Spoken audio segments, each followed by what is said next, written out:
Oke, jumpa lagi dengan Edwin di channel analisis laporan keuangan. Untuk kali ini saya bahas Mayora Indah ya, MYOR 2025 Q4. Oh, teman-teman ada analisis yang lebih lengkap, lebih akurat, langsung aja tulis di kolom komentar ya. Oke, kita langsung aja ke analisis ya. Untuk Mayora, kita lihat dulu untuk riwayat bagian dividennya. Lihat nih, ya ini adalah bukan salah satu ya, ciri perusahaan yang baik. Kenapa? Karena riwayat bagian dividennya jelas ya dari tahun buku 2007 sampai terakhir ya. 2024 ya, 3 tahun ke belakang yang terpenting. Artinya apa? Perusahaan ini memang sudah terbukti profit dari bisnisnya dan juga punya kondisi keuangan yang sehat ya, ada keuntungan nyata, ada nilai tambah untuk pemegang sahamnya. Jadi ya layak untuk dilihat lebih lanjut ya. Oke, sekarang kita lihat dulu untuk kas tarakasnya ya. Satuannya rupiah, kita lihat kas tarakas ya, ini penting kita lihatnya setiap kuartal karena kas tarakas ini adalah jumlah uang yang ada di dalam dompet perusahaan. Jadi si uang kas ini punya fungsi ya untuk bayar operasional usaha, ekspansi usaha, dan juga untuk bayar pinjaman ke bank. Jadi nilainya nggak boleh terlalu sedikit ya. Dan untuk MYOR, Mayora ini memang posisi kasnya dia naik 1,2 triliun ya, naik 27%. Nanti kenaikan ini detailnya kita cek di laporan arus kasnya. Berikutnya kita lihat ke saldo laba ya, langsung di tab ekuitas yang ini nilainya untuk melihat total ya akumulasi keuntungan yang telah dihasilkan perusahaan dari semenjak perusahaan yang pertama kali berdiri sampai sekarang 2025 Q4 ya. Nah, ntar saya pindahin dulu. Nah, jadi sampai 2025 Q4 si Mayora ini telah profit sebesar 18 triliun ya, di luar dividen yang telah dibagikan gitu. Jadi ini perusahaan yang memang benar-benar sudah terbukti profit, jelas gitu, keuntungannya ada, saldo laba yang positif, dan dia juga bagi dividen ya gitu. Nah, berikutnya kita lihat ke ekuitas milik ya, yang ini nilainya kita pindahin dulu.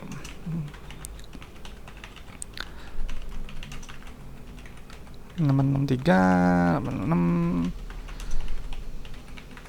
di sini kita lihat tuh rasio saldo laba terhadap modal awalnya 49. Artinya si Mayora telah profit sebesar 49 kali modal awalnya. Ibarat modal 1 miliar telah profit 49 miliar di luar dividen yang telah dibagikan. Jadi kalau dihitung kembali dividen ini pasti nilainya udah besar sekali. Terbukti untung, udah balik modalnya jauh gitu, nilai udah di atas 1. Gitu, jadi bagus. Makanya wajar PBV-nya premium di 2,2 gitu ya. Gitu. Berikutnya kita lihat ke laba ruginya ya, langsung pilih ke penjualan bersih ya, pendapatannya. Ini untuk melihat pertumbuhan perusahaan. Nah, di sini kita lihat memang pendapatannya juga naik ya, naik 2,6 triliun, tumbuh 7% ya. Nah, si pendapatan dikurangi oleh harga modal, nanti kita dapat laba bruto ya, untuk melihat inti efisiensi perusahaan lewat gross profit margin ya. Nah, di sini kita lihat nih, dia 21%. Artinya kalau Mayora ini jual barang atau jasa harganya 100.000, itu ambil profit kotor 21.000. Ya, jadi makanya cari perusahaan itu yang laba brutonya tinggi. Ya, GPM-nya tinggi, mungkin sesuai dengan sektornya, karena semakin besar laba bruto nanti semakin besar juga ruang untuk laba bersihnya. Jadi laba bruto dikurangi oleh beban operasional, non operasional, beban pajak, nanti kita dapat laba periode berjalan. Ya, inti dari laporan laba rugi ya, ini kita pindahin dulu. Nah, di sini kita lihat ya, laba brutonya tumbuh 2% ya, naik 189 miliar, tapi laba bersihnya ini turun 135 miliar, turun 4%. Cuman nggak masalah, penurunan tuh standar lah gitu ya, maksudnya turun satu periode tahun buku nggak masalah, kecuali kalau memang dia berturut-turut turun terus, nah itu baru tanda tanya. Di sini memang kan pendapatan juga masih tumbuh ya, artinya kan marketnya tuh masih ada yang beli ya, Mayora. Nah, PBV premium, perusahaan sudah terbukti profit ya, PR-nya juga wajar premium di 14 ya. PR itu adalah jumlah waktu dalam satuan tahun untuk balik modal berdasarkan earning per share. Jadi kalau beli Mayora, PR-nya 14 ya, berarti holding period itu untuk 14 tahun. Ya gitu. Jadi banyak kan investor cari yang masuk akal, PR-nya ya di bawah 10, di bawah 5, karena tadi ya lebih masuk logika ya secara profitabilitas.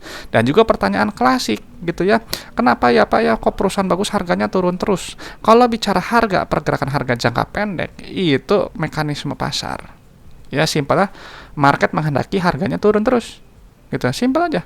Jadi kan prinsipnya berinvestasi itu ada 3 ya. Pertama, perusahaan yang bagus dulu ya, kalau udah tahu bagus tinggal itu harganya masuk nggak gitu, jangan beli nggak dihitung dulu, hitung dulu wajarnya di berapa, nanti pakai margin of safety-nya mau berapa persen gitu. Jadi jangan asal beli gitu ya gitu. Jadi memang agak aneh ya kita itu kalau saya lihat di fenomena-fenomena yang ada di media sosial gitu ya, Orang-orang itu pada marah gitu ya, kenapa kok perusahaan bagus harganya turun terus? Mungkin karena kebanyakan fokusnya itu ke pergerakan harga jangka pendek, ya. Gitu. Dan juga jadi kalau belinya nggak dihitung gitu ya, belinya di berapa nggak tahu gitu ya, targetnya berapa nggak tahu gitu ya, nggak berpatokan dengan analisis sendiri ya, itu agak out of topic aja ya. Oke, sekarang kita lihat ke penerimaan kasnya ya. Di sini tumbuh 4,5% ya, naik 1,5 triliun ya, bagus. Penerimaan kas ini harus tinggi ya tuh, karena digunakan untuk aktivitas perusahaan.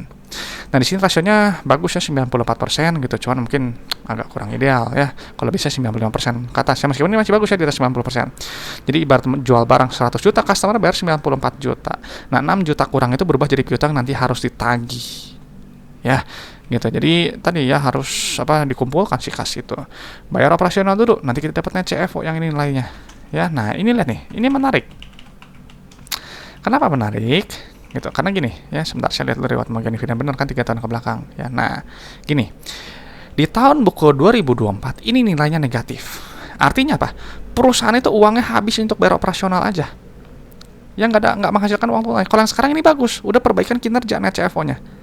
Ya ada nilai tambah, bukan nilai tambah, ada uang nyata, uang kas gitu dari hasil bisnisnya. Ini bagus. Ya makanya net CFO itu wajib positif. Tapi kalau satu kali negatif, nggak masalah. Masih bisa ditolerir karena mungkin di tahun tersebut ya mungkin katakanlah secara makro gitu, nggak secara mau, saya sebenarnya nggak begitu mendalami makro ya, mungkin secara situasi kondisi pasar itu kurang mendukung secara perekonomian, jadi makanya ya katakanlah beban naik gitu, jadi uangnya nggak ada ya, bukan uangnya nggak ada, jadi uangnya habis gitu ya, jadi nggak menghasilkan uang tunai. Nah kalau sekarang udah ada perbaikan nih ya, bagus. Nah lalu untuk aktivitas ekspansi usaha di sini nilainya negatif ya, artinya perusahaan berekspansi atau enggak dia memelihara aset produktifnya. Ya ini bagus nih. Nah di sini memang cuman kalau negatifnya gitu ya, dia nggak terlalu besar dengan periode sebelumnya. Artinya ya perusahaan ya tadi nggak seagresif periode sebelumnya. Ya. Nah lalu untuk aktivitas pendanaan ini nilai negatif. Bagus, artinya perusahaan apa? Perusahaan dia melunasi pinjaman atau enggak dia bayar dividen. Nah kalau yang sebelumnya ini positif, ada perusahaan mengambil pinjaman. Gitu ya tuh. Ambil pinjaman nilai positif. Ya pelunasan pinjaman nilai negatif. Kalau bayar dividen nilai negatif. Ya, nah, cuman harus dilihat gitu ya. Kenapa kok di sini nilai plus? Ya, gitu ya. Kenapa harus plus? Karena gini, operasionalnya nggak nutup. Daripada menggunakan uang di dalam dompet ya, mending ambil pinjaman aja. Ya, supaya kan posisi kas itu harus kuat ya, nggak boleh terlalu lemah.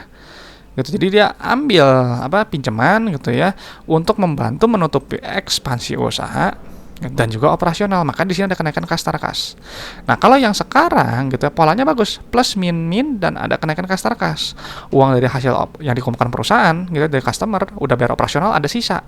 Ekspansi ada sisa. Bayar dividen, bayar pinjaman, masih ada sisa, ada kenaikan kas tara kas. Nah, ini sehat, cash flow-nya udah sehat lagi. Kalau yang sebelumnya ini lagi ada gangguan. Ya, jadi ini kinerjanya bagus. Ya, sudah ada perbaikan dari sisi cash flow. Nah, menariknya gitu, biasanya kalau net CFO-nya negatif, perusahaan tuh nggak bagi dividen. Ya, karena tadi nggak ada uang. Gitu. Cuman karena posisi kasnya Mayora kuat, gitu. Jadi dia bagikan meskipun kondisi sedang sulit. Gitu. Jadi ini adalah perusahaan yang pro kepada pemegang saham.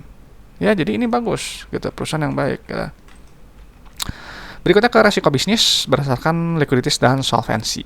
Ya, kita pindahin dulu.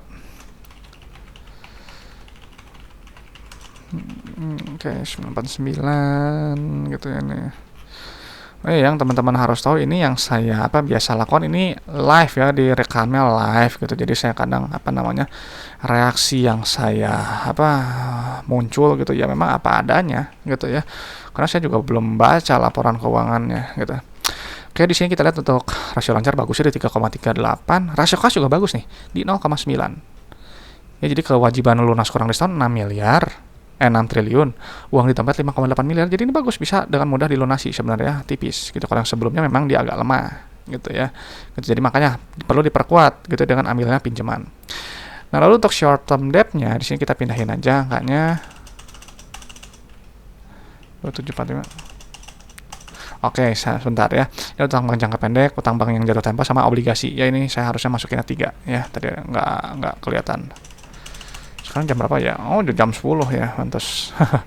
Udah agak Memang saya hari ini agak cukup lelah ya, cuman ya kembali gitu ya, yang namanya request saya harus kerjakannya untuk teman-teman.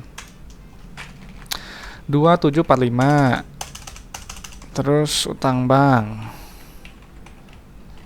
9613722994750.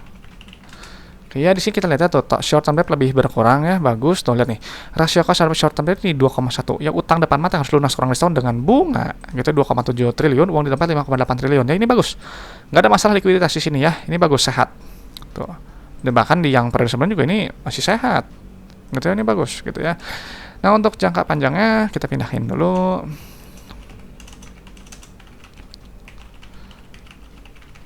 Ya di sini kita lihat tuh DER-nya rendah ya, di 0,71 masih rendah untuk long term debt tuh. Equity-nya sini utang bank sama obligasi ya, kita pindahin dulu. 38. Oke, satu lagi.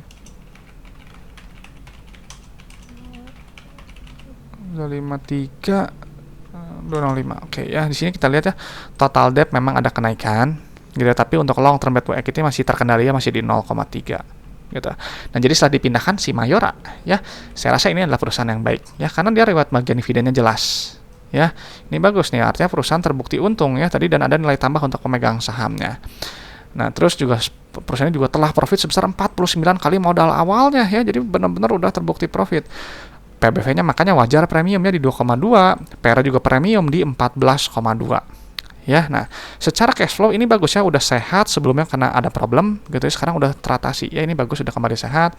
Total debt-nya ada kenaikan sedikit, likuiditas nggak ada masalah, solvency juga masih masuk akalnya, terkendali gitu, jadi bagus sih. Jadi untuk Mayora saya rasa sih resikonya rendah ke menengah ya, memang di sini ada perbaikan apa kinerja gitu ya, dan perbaikan dividen jelas, jadi ya bisa bilang mungkin rendah resiko ya gitu. Tinggal masalah harga aja ya, perusahaan bagus itu harganya masuk nggak, kemahalan nggak gitu ya, maka teman-teman pelajari aja ya apa tentang margin of safety gitu. Nah oke, itu aja mungkin pendapat saya untuk Mayora ya, dan saya selalu ingatkan kalau analisis laporan keuangan seperti itu hanyalah sebagian kecil dari fundamental ya, hanya menilai kinerja masa lalu. Jadi untuk prospek kedepannya teman-teman yang harus nilai sendiri, dan saya nggak bahas harga saham ya, kalau harga saham itu ya kita kembalikan ke mekanisme pasar aja ya gitu. Jadi apa namanya, harga naik turun jangka pendek sih itu tadi pasar aja lah ya. Jadi gue untuk valuasi hanya pakai PBV dan PER ya, sederhana gitu. Jadi kalau teman-teman ada metode valuasi yang lebih bagus, lebih akurat, silahkan hitung sendiri ya, pakai aja gitu, karena valuasi itu sifatnya subjektif dan relatif ya, berbeda untuk setiap orang gitu. Oke teman-teman, itu aja. Sekali lagi terima kasih sudah menyimak ya. Kalau ada pertanyaan dari Kusam langsung tulis di kolom komentar gitu. Oke, semoga bermanfaat. Saya Edwin dari channel analisis laporan keuangan. Sampai jumpa di video-video berikutnya.